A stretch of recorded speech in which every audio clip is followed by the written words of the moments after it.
Shalom kasih Kristus, kabarnya luar biasa bukan? Mari kita tetap melekat dalam Tuhan melalui renungan ini. Dan jangan sampai kita hanya status saja sebagai anak Tuhan, tetapi hubungan dengan Tuhan begitu jauh. Kita berdoa. Bapa Surgawi, terima kasih buat kesempatan dan waktu yang Kau berikan pada hari ini, di mana kami dapat mendengarkan firman-Mu lewat renungan ini Tuhan.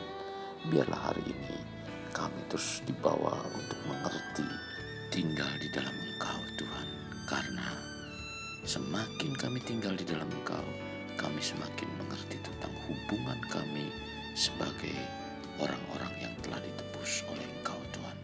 Terima kasih Tuhan Yesus. Ini doa kami. Dalam nama Tuhan Yesus kami berdoa. Amin. Melekat dalam Tuhan bertema bukan status tapi hubungan. Terdapat dalam Efesus 2 ayat 14, demikian firman Tuhan. Karena dialah damai sejahtera kita yang telah mempersatukan kedua pihak dan yang telah merubuhkan tembok pemisah, yaitu perseteruan. Sesungguhnya orang yang percaya dan menerima Yesus bukanlah satu status menjadi orang beragama Kristen, melainkan harus membangun sebuah hubungan yang intim yang digambarkan Allah sebagai Bapa dengan umatnya sebagai anak. Namun hubungan yang intim itu terputus oleh karena dosa dan pelanggaran manusia. Hidup manusia terpisah dari Allah. Kini hubungan yang terputus itu telah pulih kembali melalui pengorbanan Yesus Kristus di Kalvari. Tetapi sekarang di dalam Kristus Yesus, kamu yang dahulu jauh sudah menjadi dekat oleh darah Kristus. Tercatat dalam Efesus 2 ayat 13. Jadi kita yang beriman dalam Yesus bukan status agama sebagai pengikut Tuhan Yesus, melainkan mengenal dan membangun hubungan dengan Tuhan secara intim dengan Bapa Surgawi. Itulah sebabnya Yesus dalam menyampaikan pengajarannya kepada pengikutnya tentang doa agar membangun hubungan dengan Tuhan secara intim dan memanggil Tuhan itu Bapa. Bukan status atau identitas semata sebagai pengikut Yesus dan disebut Kristen, tetapi hubungan. Jadi kekristenan itu bukan hanya status atau identitas, namun setiap orang yang mengaku dirinya Kristen seharusnya juga memiliki hubungan yang intim dengan Tuhan. Adalah sia-sia kita mengaku diri sebagai seorang Kristen apabila kita tidak memiliki persekutuan yang intim atau melekat dengan Tuhan secara pribadi. Bagaimana kerohanian kita bisa bertumbuh jika kita tidak secara intensif mencari wajah Tuhan? Sedangkan pertumbuhan rohani selalu berkaitan seberapa dekat hubungan kita dengan Tuhan. Dalam Yohanes 15 ayat 3b mengatakan, sama seperti ranting tidak dapat berbuah dari dirinya sendiri kalau ia tidak tinggal pada pokok anggur. Demikian juga kamu tidak berbuah jika kamu tidak tinggal di dalam aku. Oleh karena itu, sangat penting bagi kita membangun persekutuan dengan Tuhan setiap hari. Orang Kristen yang tidak berdoa tidak memiliki hubungan yang baik dengan Tuhan. Cepat atau lambat pasti akan mengalami kemunduran dalam kerohanian.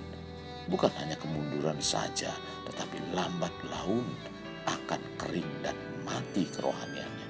Tuhan Yesus mengatakan dalam Yohanes 15 ayat 6, barang siapa tidak tinggal di dalam aku, ia dibuang keluar seperti ranting dan menjadi kering.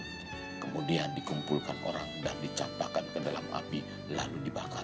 Walau sudah diingatkan oleh Tuhan Yesus, ada banyak orang Kristen tidak lagi antusias memiliki hubungan dengan Tuhan sebagai pribadi yang sangat dahsyat, terhormat, dan mempunyai kekayaan serta kekuasaan sejagat raya.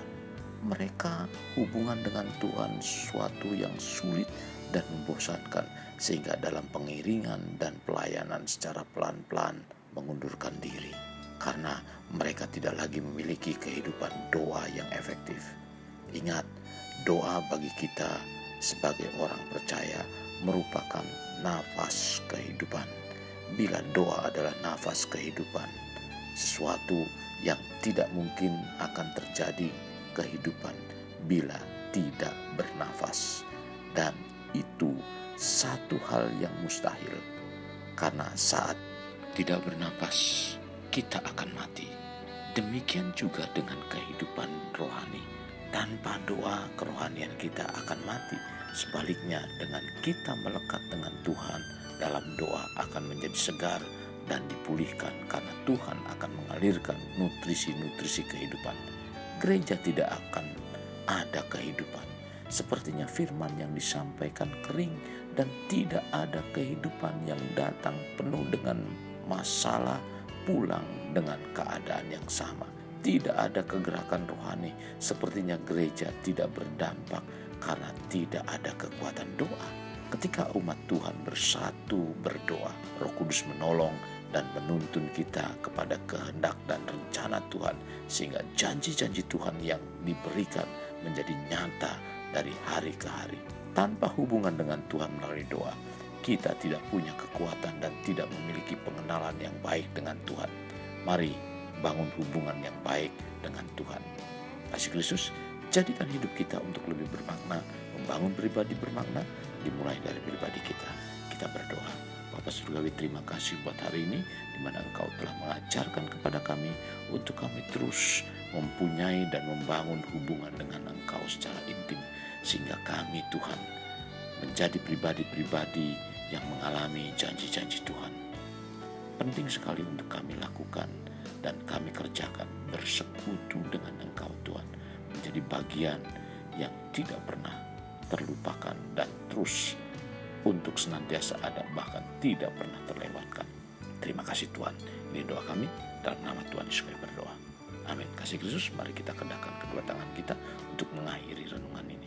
Terimalah anugerah berkat dari Allah Bapa, kasih sayang daripada Yesus Kristus, dan persekutuan dengan Roh Kudus yang mencurahkan berkat secara rohani, berkat secara jasmani, dan berkat secara ekonomi, di mana berkat Abraham, berkat Ishak, berkat Yakub dicurahkan dan dilimpahkan dari saat sekarang sampai Maranatha tiba, dalam nama Tuhan Yesus.